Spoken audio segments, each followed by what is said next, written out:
Finding a shingle in your yard feels like the storm simply ripped it away, but the piece on the ground can reveal whether the real failure was wind, installation, aging, or the wood beneath your roof. Before repairing anything, photograph the fallen piece and the affected roof slope.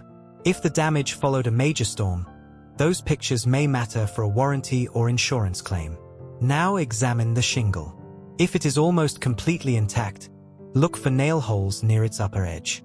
Holes that have torn through the top may mean the nails were placed too high or outside the correct fastening zone.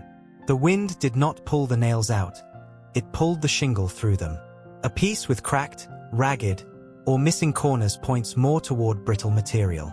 Aging shingles lose flexibility and can break apart even when the fasteners remain secure. Next, study the roof's damage pattern from the ground.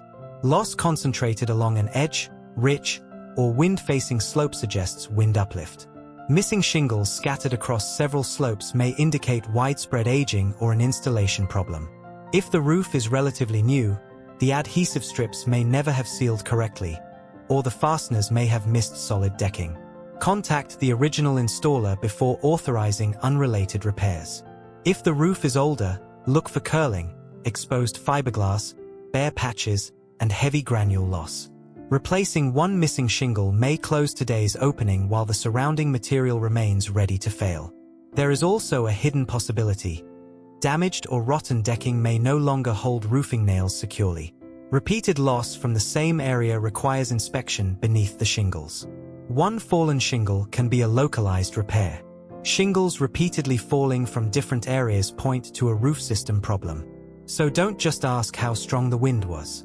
Ask what condition allowed the wind to win.